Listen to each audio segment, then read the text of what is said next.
We're going to try and get started in respect to the afternoon program. So I know lots of people are in line waiting for their food, but we're going to get started and hopefully we can get everyone their food and keep things at least somewhat on time. Welcome to our plenary today on bleeding in women from menarche to menopause. And I'm excited today to be here because I want to learn some stuff. It's an area that I don't feel super comfortable in. My name's Eric Clark. I'm an emerge doc in Ottawa. I'm the chair of the CPD board here at CAEP, and I'd like to welcome you all here. Our symposium topic was moderated today by Drs. Marcel Lemon, Teresa Chen, Catherine Patoka, and Eric Mercier, as well as myself, and we didn't find any areas of concern from a conflict of interest point of view.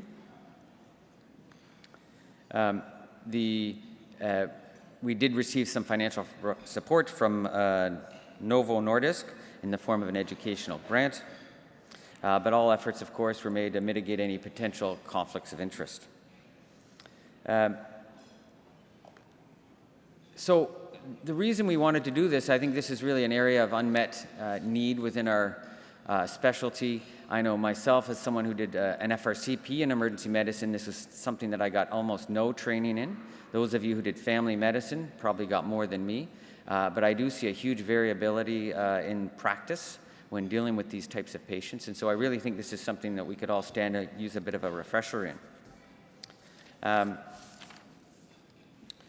Often these women come to see us, we don't know quite what to do, and they may be dismissed as just having heavy periods and told that there's something that they just have to live with while they're continuing to have their periods.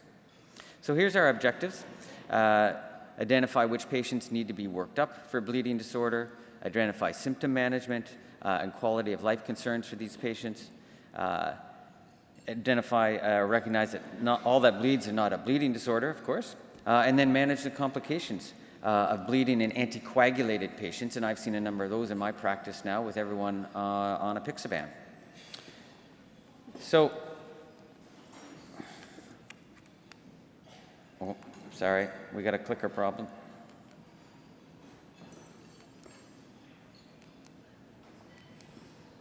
Okay, sorry about that. We will have time for questions at the end. There are microphones there, but we're going to try and get through our cases. So hold your questions till the end, but we do want some interactivity and things. And so I'd like to introduce our two speakers, Dr. Tania Dumont and Dr. Mihir Bhatt. Tania is from Ottawa. She did her medical school in French at Sherbrooke. She did her OB-GYN training where I work in Ottawa, the University of Ottawa, and then went on and did a fellowship at Sick Kids. And she runs a clinic at CHIO, treating young women with bleeding disorders and heavy bleeding, while also working at the adult hospital for 12 years now, so seeing both adults and children.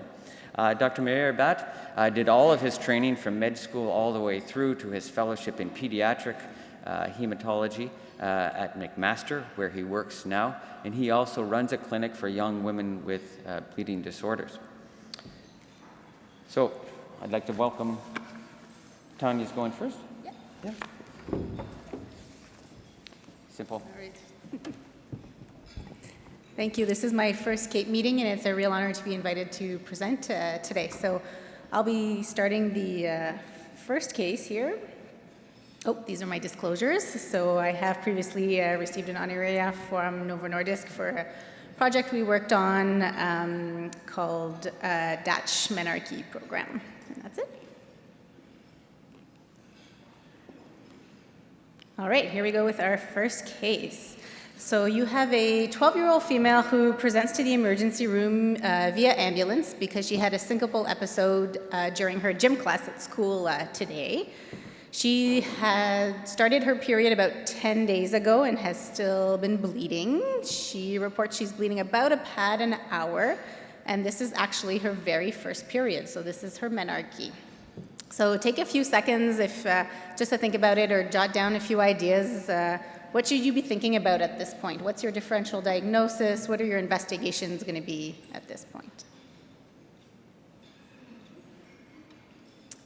So the differential diagnosis for heavy menstrual bleeding in adolescents is quite broad, and this is from an article in the Journal of Pediatric and Adolescent Gynecology. And we need to think about our endocrine causes, so most commonly anovulatory bleeding, especially in the first year or two after menarche, very common, as well as PCOS that we see more and more of in our teen population.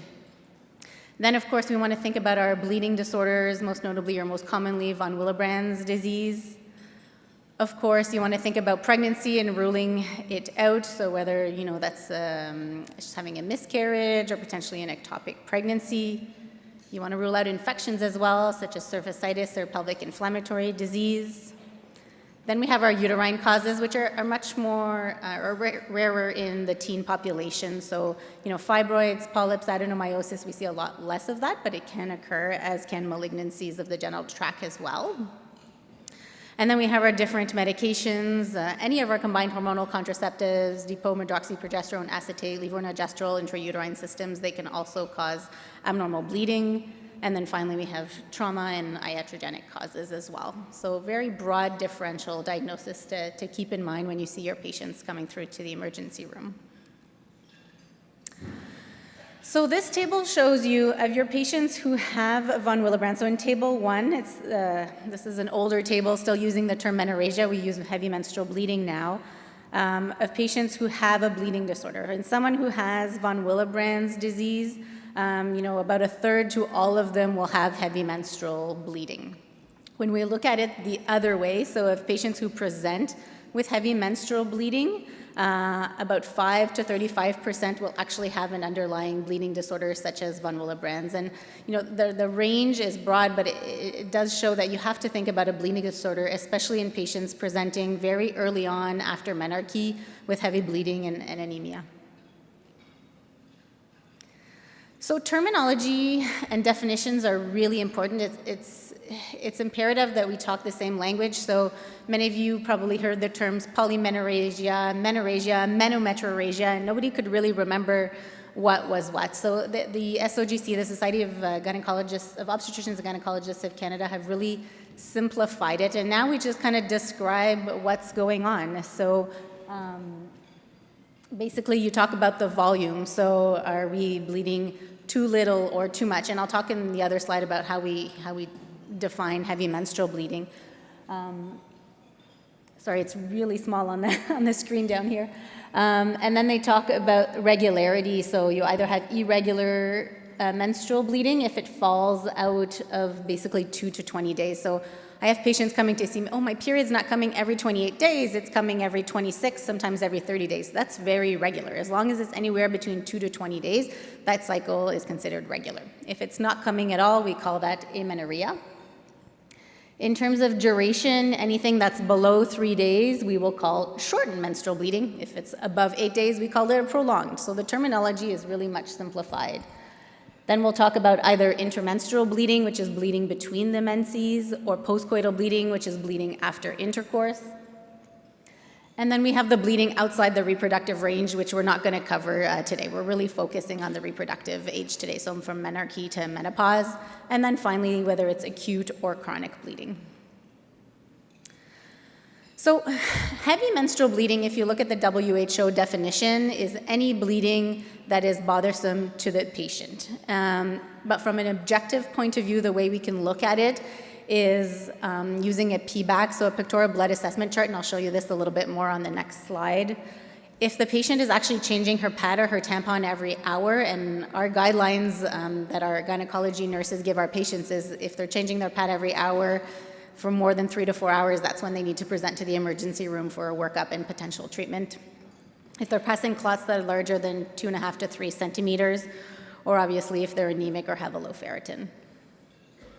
So this is the PBAC score that has been developed, and basically it's a nice visual image that the patients fill out from day 1 to whenever their period ends, and every day they put a little check mark beside how many filled pads or tampons they have, and then on the bottom right you can see how that scores, whether it's 1, 5, 10, or 20 points, and the clots get points as well.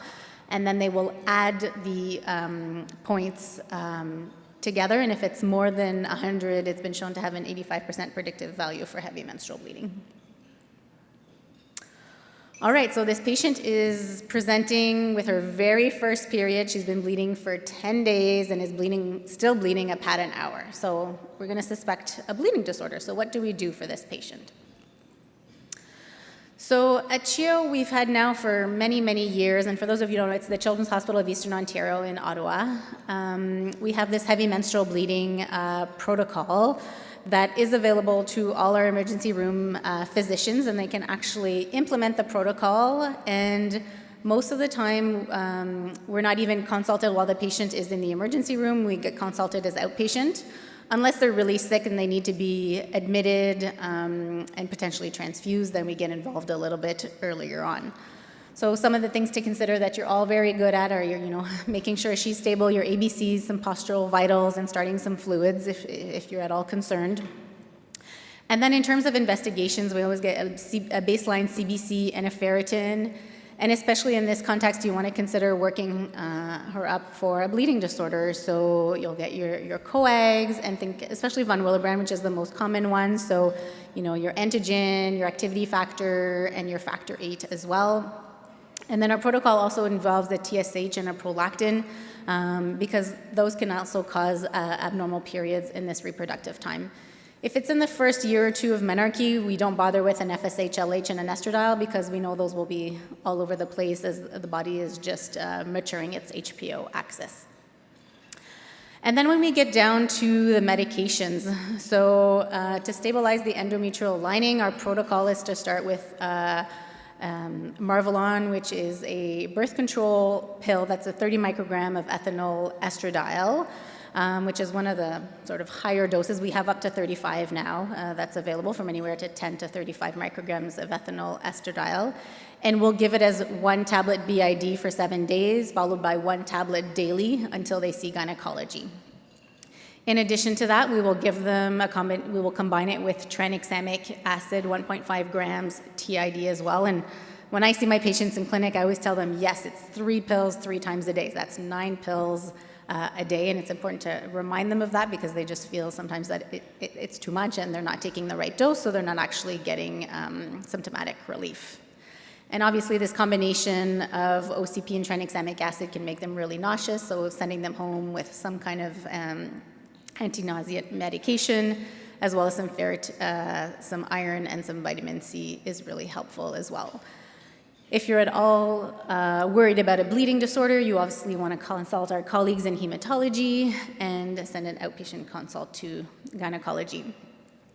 And I would share a couple of tidbits here with you in terms of prescribing. So, we use Marvelon, that's our go-to, but whatever your go-to is, would recommend no substitutions. There is an SOGC statement on that because generics are only 80 to 120% as good as the original brand, and especially if our patient is sexually active, 80% contraception is not acceptable, and when we're treating heavy menstrual bleeding, neither is 80%. So we write on all our prescriptions, no substitutions, and you want to make sure that they're actually giving enough of the medication that they make it to their gynecology appointment. If you only prescribe 1 pack or 2, if you're doing 1 tab BID, within 2 weeks you've already gone through most of the pack. So just making sure you're providing enough, refills even for a year potentially, right? With, anything can happen. They leave on vacation, COVID.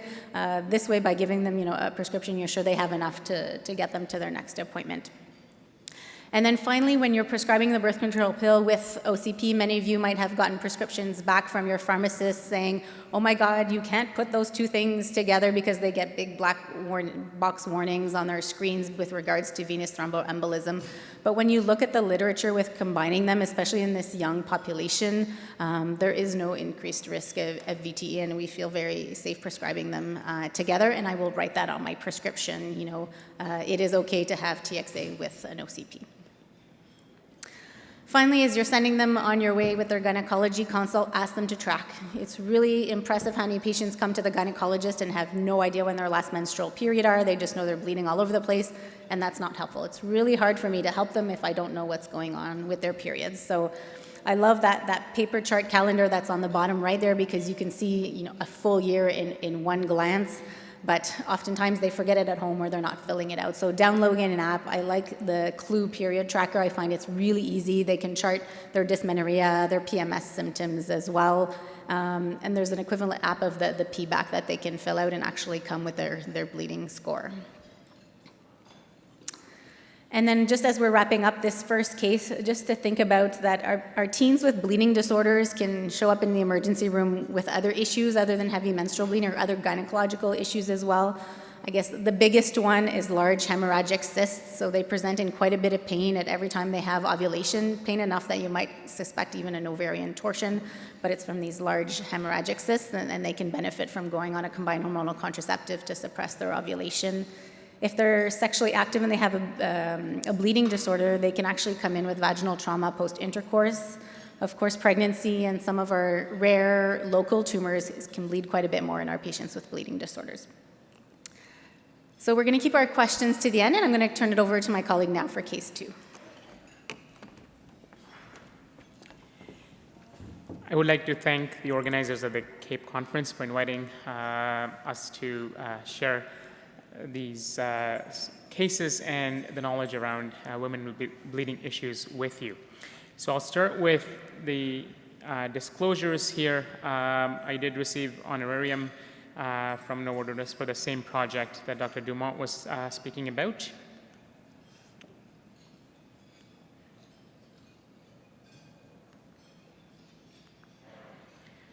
So for case 2, we have a 20-year-old female who present to ER with a 2-week history of fatigue, shortness of breath, and lightheadedness. At the initial visit, the hemoglobin was 56 with a low MCV and a low retic count. She had history of heavy menstrual bleeding, and given how symptomatic she was transfused 1 unit of packed red blood cells and started on some iron supplementation. She's returning now after 4 weeks, as her symptoms have improved but not resolved, and she does continue to have the long-standing history of heavy menstrual bleeding. Rest of the review of system is negative.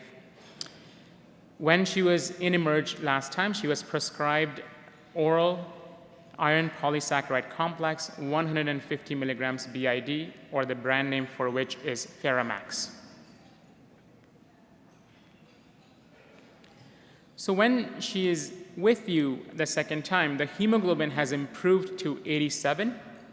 The MCV is still low at 65.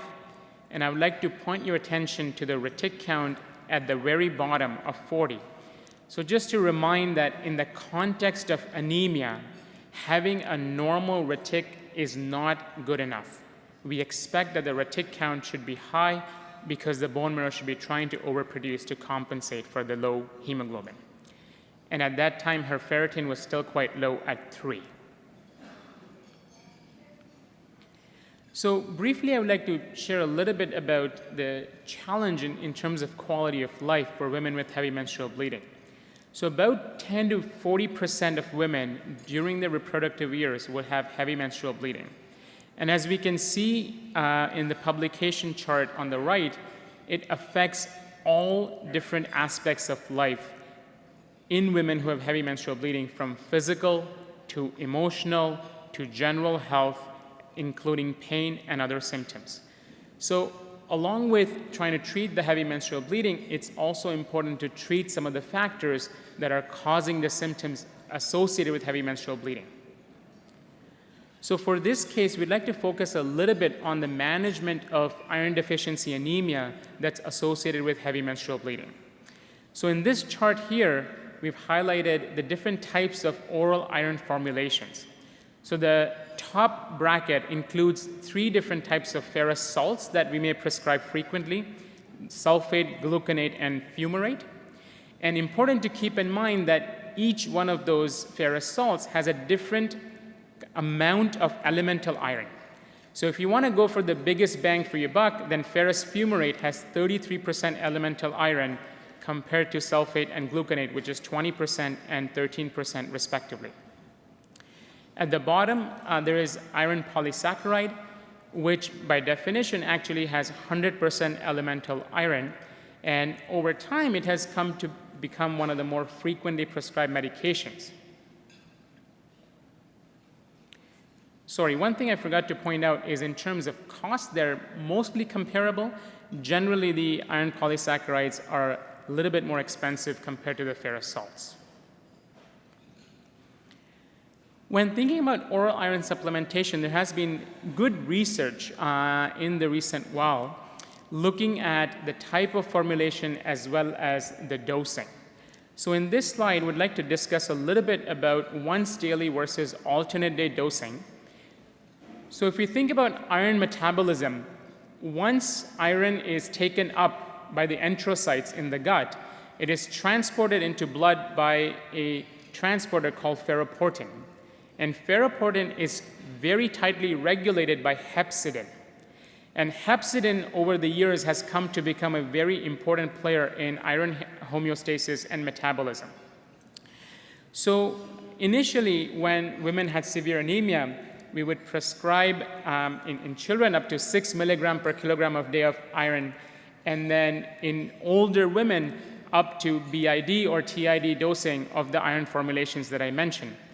However, it was noted that the iron that they're taking in, it upregulates hepcidin, which then goes on and prevents iron absorption. So it is recommended that in older women, we should max out iron dosing up to 1 tablet or 1 pill a day, so about 100 to 150 milligram per day. And there has been recent research showing that considering alternate day dosing would have the same amount of absorption with less side effects. So more and more hematologists are starting to prescribe alternate day dosing for iron formulation. In terms of side effects, there is GI side effects which are the most common, such as bloating, nausea, sometimes vomiting, and constipation. So one suggestion is that usually once we prescribe iron, they may follow up with their family physician in about 2 to 3 months. But if they're going to have side effects, then it's going to be early on, and so would really suggest to share with the patient that if they are having side effects, they should seek care so that the formulation can be changed appropriately. The ideal way that we have learned to give iron is on an empty stomach with vitamin C or orange juice, which is great for those who do not have side effects. But for women who do, it becomes very challenging and non-compliance really increases. So in that situation, I have suggested to patients to take it with food as long as they avoid dairy an hour before and an hour after taking iron formulation. So I'd rather them take it with food than not take it at all.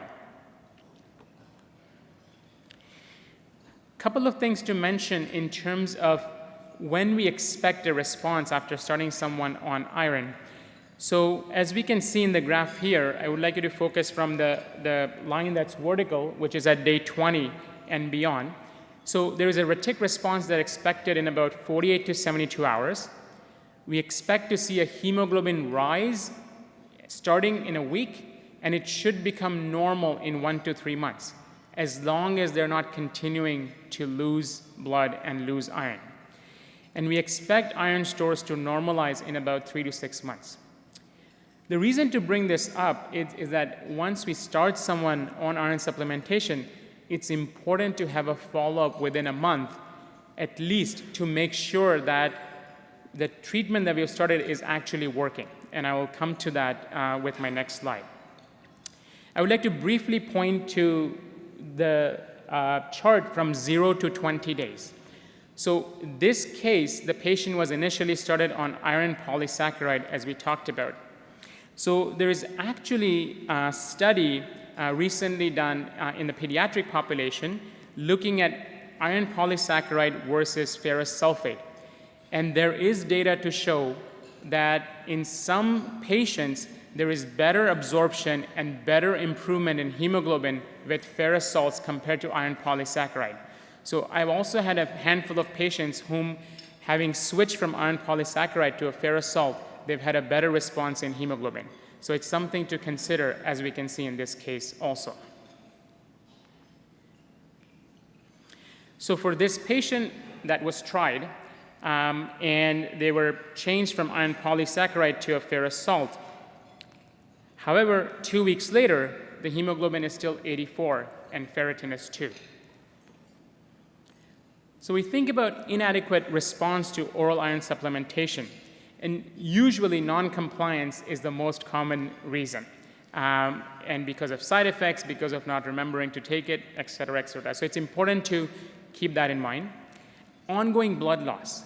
So if there is ongoing heavy menstrual bleeding that's not addressed, or if there is any other reason to suspect chronic blood loss from GI tract or elsewhere, that's important to consider. Malabsorption, specifically conditions like celiac disease or inflammatory bowel disease, can sometimes present initially with iron deficiency anemia as the sole presenting symptom. And then chronic inflammation or neoplasia, and iron refractory iron deficiency anemia. So there is an entity that we may have heard of or learned in medical school, which is extremely uncommon, which is a genetic condition whereby the body is not able to inhibit hepcidin and in turn allow for proper absorption of the iron. However, this is extremely uncommon in the general population. So thinking about these different causes based on history and physical, we did go on to check for any malabsorptive conditions, and this patient ended up having celiac disease on top of heavy menstrual bleeding. So a brief note on IV iron formulations.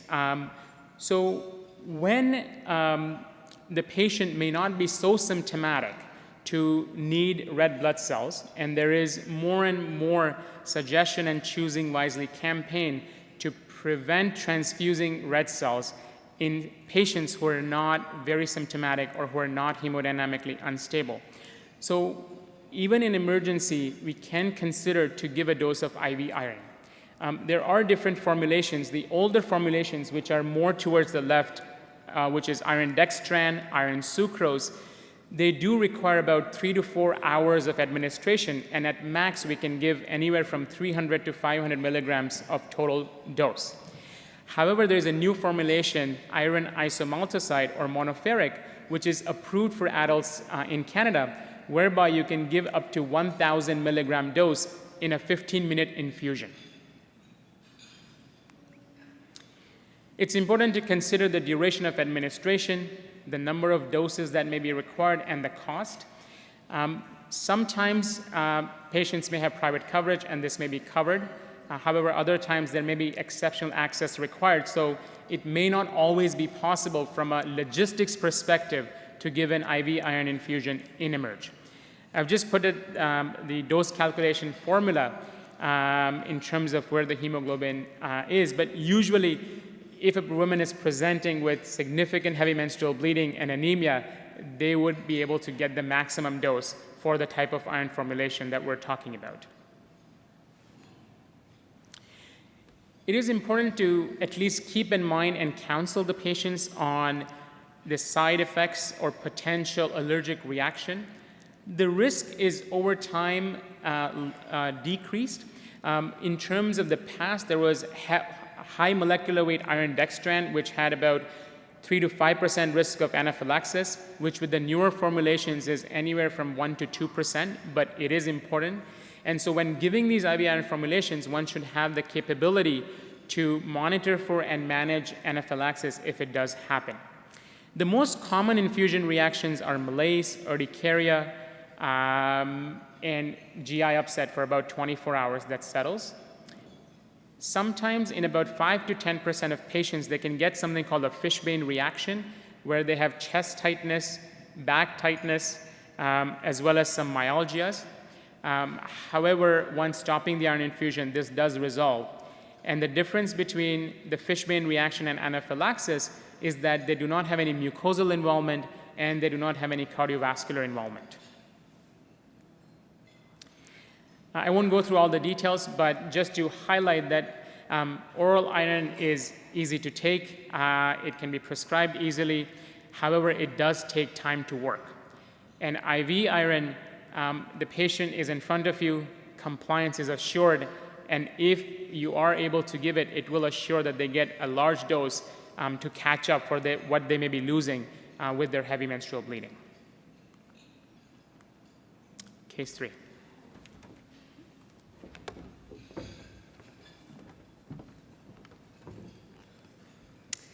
Okay, so now we're going to talk about a 40-year-old G3P2A1 woman who presents to the emergency room as she's been feeling unwell since she's been menstruating now for over 2 weeks. She reports that previously her cycles were every 30 days. They're regular, normal length. The cycle is normal, every 30 days, but they are lasting much longer. So they're prolonged menstrual bleeding of 10 days. They are heavy for the first 3 days where she's changing a pad every hour. She states they've always been heavy, and she has worsening dysmenorrhea as well. So what are your thoughts at this point in terms of a differential, and what should you be doing for her in the emergency room? So when I was a second-year medical student, I did a community elective in Emerge in Gatineau, and I always remembered my preceptor telling me, any woman who presents to the emergency room during her reproductive years, if she's bleeding or she's abdominal pain, she's pregnant until proven otherwise, and this still stands to today, and ironically, I became a gynecologist. So yes, please remember to rule out a pregnancy, and I think probably most, I feel like it's done even in triage before probably they see you, but something definitely to double check and make sure that it's done. So in our adult population, you can use this palm coin nomogram to help you remember what the different causes are when you're working through your differential diagnosis. So this is from FIGO, the Fédération Internationale de Gynécologie Obstétrique. And on the left-hand side, you have more your local causes. So a little polyp inside your uterus, or adenomyosis, which is when your endometrium grows into the myometrium, and this gives really heavy and painful periods. Typically, it gets worse with each subsequent pregnancy. Leiomyomas, which are also known as fibroids, and the submucosal ones are the ones that are really responsible for that heavy menstrual bleeding. And then we have endometrial hyperplasia and malignancy as well, especially in our late reproductive years as we're getting closer to menopause. And then on the flip side, we have more of our medical conditions, so our bleeding disorders that we talked about a little bit earlier on.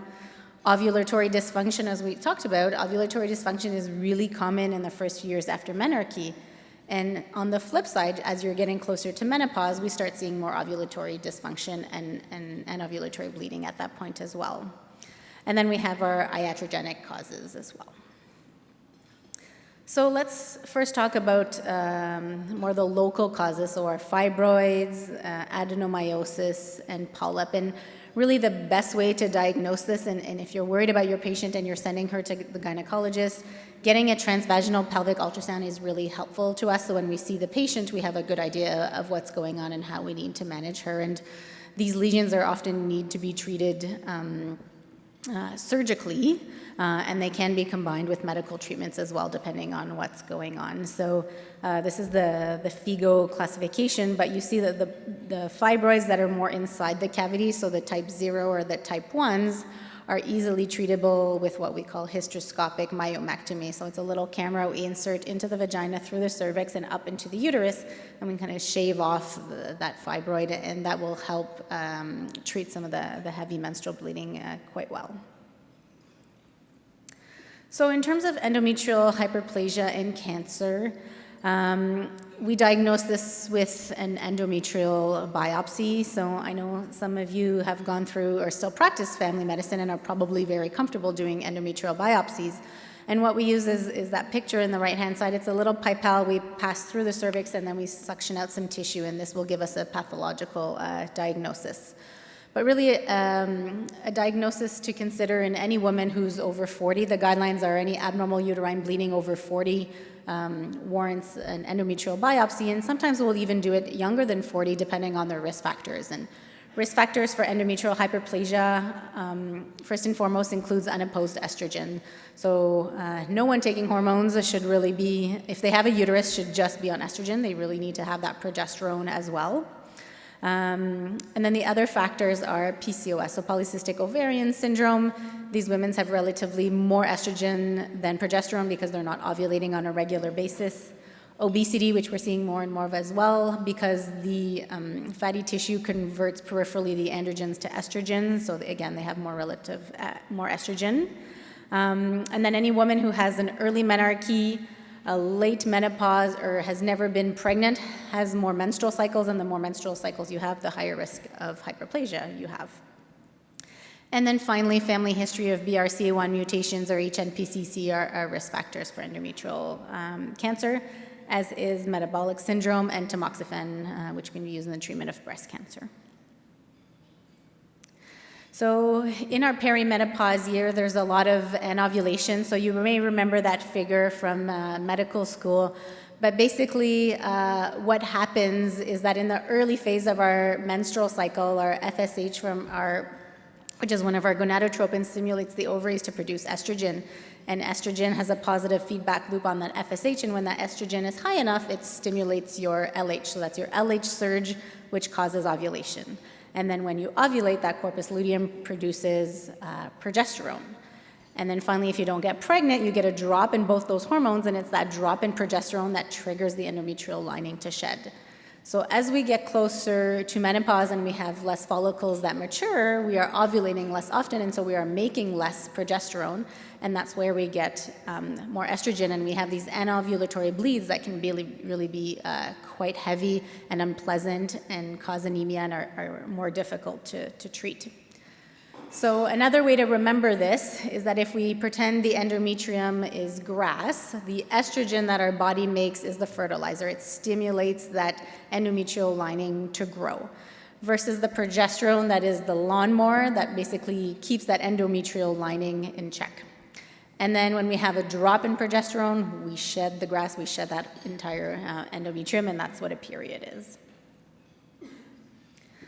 So this is a nice table and one that you might want to keep in your pocket. So a patient showing up to the emergency room with really heavy menstrual bleeding, especially if she has anemia, these are various treatment plans that you can offer her. If she's really unwell, is not tolerating PO, you can start her on IV estrogen, which is 25 milligrams QID. On the flip side, if you're giving it to her PO, it's actually 2.5 instead of 25 milligrams QID. You can do a combined oral contraceptive pill taper. So in our previous protocol that we showed you from CHIO, we would do 1 tablet BID for a week, followed by 1 tablet weekly, but there are lots of different protocols. For example, in this one, they give 1 tablet TID for 3 days, then 1 tablet BID for 3 days, and then 1 tablet daily to continue.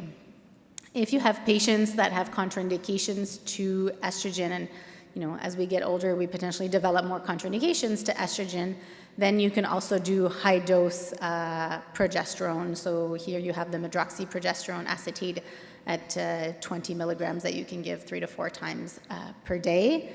And then finally, let's not forget about our tranexamic acid. There are lots of different regimens in terms of prescribing tranexamic acid. I find the easiest, again, like we talked about, is 1.5 milligrams TID, so that's basically 3 pills 3 times a day. This is from ACOG, so it's the equivalent of the SOGC, but in the States, and they, basically in this box, they're clinical screening tools for an underlying bleeding disorder. So any patient that's had heavy menstrual bleeding disorder since menarche should be worked up for a bleeding disorder. And if they have one of the next 2 criteria, so postpartum hemorrhage or surgical-related bleeding as well, they should be worked up for a bleeding disorder. And then finally, have 2 of the last columns, so either easy bruising or epistaxis, for example. And then as we're wrapping up, why should we care about heavy menstrual bleeding? And this statement is from the SOGC. So basically, we know that menstrual disorders are a common indication for medical visits among women of reproductive age, and heavy menstrual bleeding affects up to 30% of women throughout their reproductive lifetime. These complaints may significantly affect their quality of life, result in time off work or school for our teens, lead to surgical intervention, including hysterectomy, and ultimately have a significant impact on the healthcare of our system. So we should care about heavy menstrual bleeding. We should make sure these patients are getting appropriate care and referrals where needed. And finally, I'll leave you with 6 different articles here. The first 2 are from the Journal of Pediatric and Adolescent Gynecology. The second 2 are from ACOG, and the last 2 are from the SOGC. So really some reliable guidelines if you have some references that you need to go back to. And we'll move on to our last case. We're running a bit over time. However, I'm informed that the other tracks will hold until we're finished here. So in terms of case 4, we have a 31-year-old female who presents to ER with pallor and fatigue in the context of heavy menstrual bleeding for the past 2 months. Previously, she had regular, not heavy menses as described, and her last 2 cycles, she's having to change products every 30 minutes. What happened 2 months ago was that she was diagnosed with a deep vein thrombosis in her left lower extremity, and she has been started on a direct oral anticoagulant called rivaroxaban, 20 milligram once a day. Her risk factors for thrombosis, one was oral contraceptive pill. As soon as she was diagnosed with DVT, that was stopped. And the second was something called May-Thurner syndrome, which, as depicted in the figure, is compression of the left iliac vein by the overriding right iliac artery. And so many women and many people have this anatomic abnormality that predisposes them to have venous thromboembolism, especially in the lower extremity. So she's afebrile, a little bit tachycardic, heart rate of 110, blood pressure still preserved 90 on 65. Otherwise, respiratory-wise, she's okay. Hemoglobin of 80, ferritin of 3. So I'm sure you're faced with this dilemma many a times where you have a woman who has underlying thrombosis risk. She's on an anticoagulant medication that she needs to manage her thrombosis. However, she's having heavy menstrual bleeding that so far is preserving her hemodynamic status, but if this continues, may not. So what would you do in this situation? Would we consider to reverse anticoagulation because of how much she's bleeding? Would we just hold anticoagulation for a few days? Would we consider changing anticoagulation medication? Would we start tranexamic acid and or the OCP that she stopped 2 months ago? Or would you go ahead and insert an IVC filter? So heavy menstrual bleeding in women on anticoagulation is not uncommon. About a third of women will meet criteria for heavy menstrual bleeding at some point in their life, and this can increase up to 70% for women who are receiving anticoagulation.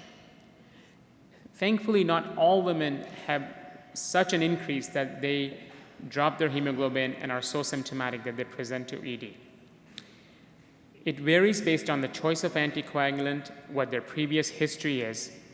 However, the comparison between anticoagulants is a little bit difficult.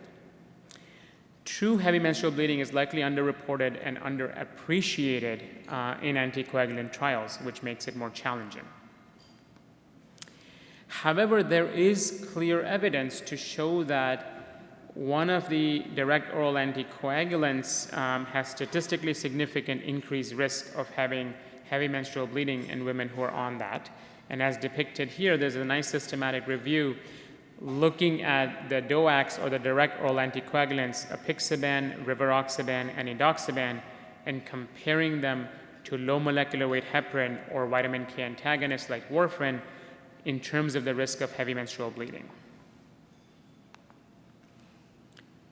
So let's work through different options and see which one may be good for this woman, or you can think about cases that you've had to see which one of these options may fit for some of the other more or less challenging cases you may have seen.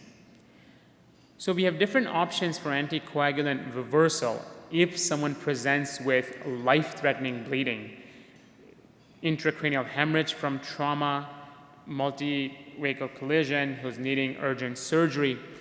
So for warfarin, we can use vitamin K or prothrombin complex concentrate or frozen plasma to reverse it.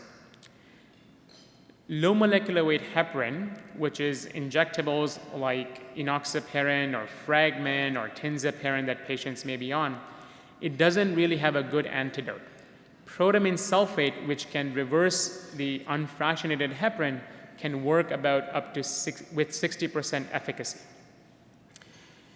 For the direct oral anticoagulants, apixaban and rivaroxaban, we do not have a direct antidote, but we can use prothrombin complex concentrate or FIBA to reverse by giving procoagulant factors. And then for dabigatran, there is a reversal agent, idarucizumab, which is available and approved for use in such situations. The role of adjunctive or supportive therapy is huge. So considering blood transfusion for patients who have active bleeding and hemoglobin or less than 70, considering a platelet transfusion for active bleeding and platelets less than 50,000, and the role of antifibrinolytics. I think with each case we've stressed consideration of tranexamic acid. So Dr. Dumont nicely pointed the oral dose. If we're considering in acute situations for IV, we can give 1 gram IV bolus and then continue that every 8 hours depending on the status of the patient. Again, there are large studies that have shown that even in patients with VTE risk, it does not increase it when used in a short period of time.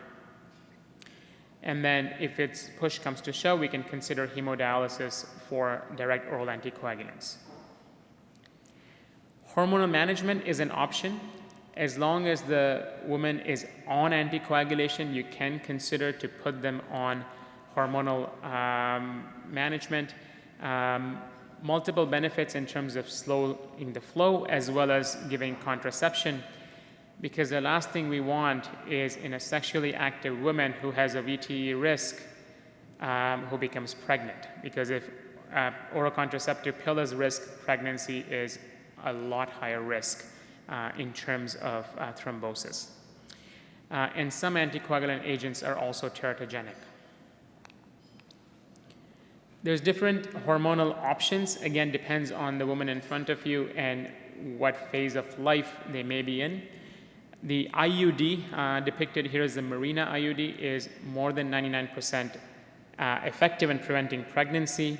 It has about 44 to 50% risk of amenorrhea, and there is no increased VTE risk. Second from the left is Depot, 55 to 65% amenorrhea risk, about 94% efficacious in preventing pregnancy. However, there is some evidence to show that it has slightly higher increased VTE risk. Next over is progesterone-only pill, which has about only 5 to 10% amenorrhea rate. It's 91% efficacious in preventing pregnancy. However, there is no increased VTE risk.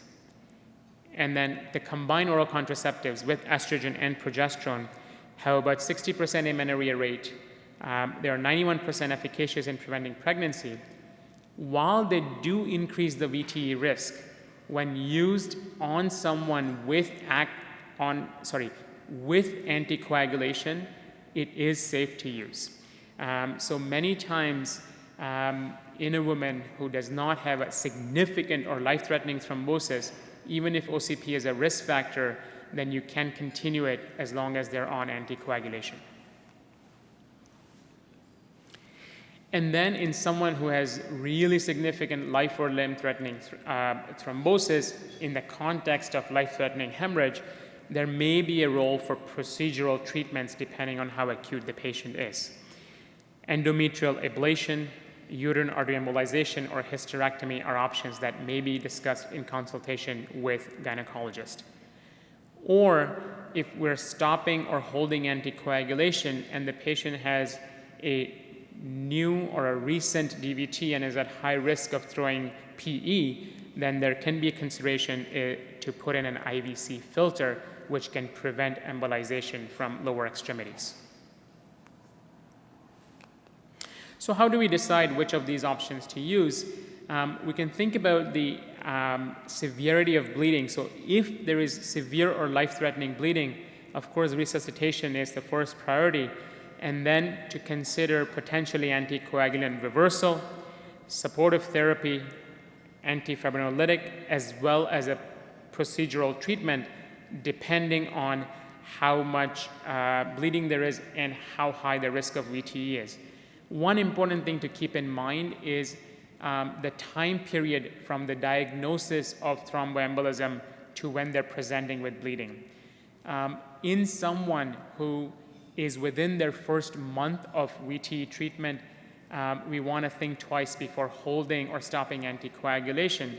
Someone who is beyond the first month, may tolerate to hold a few doses until their bleeding settles. So that could be an important consideration as well. In someone who has moderate bleeding, we can consider interrupting anticoagulant, supportive therapy, tranexamic acid, and also for long-term can consider hormonal management. And in someone with minor bleeding would be to assess and potentially change the anticoagulant and consider hormonal management. As I mentioned already, a consideration can include the location of VT, the risk of VT progression or embolization, as well as the duration of anticoagulant therapy. And I think throughout all of this, it would be very important to consult gynecology as well as hematology or thrombosis specialists. Even if they may not be available at your center, it would be important to talk it over in terms of the options, their type of VT, and what anticoagulant they're on. So I think even talking over with phone can be quite helpful in these situations.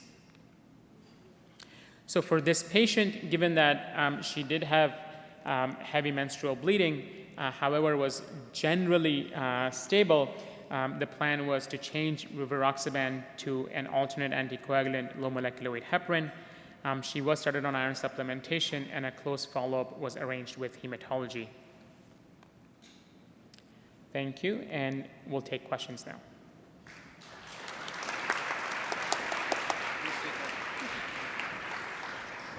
Thanks very much. That was great.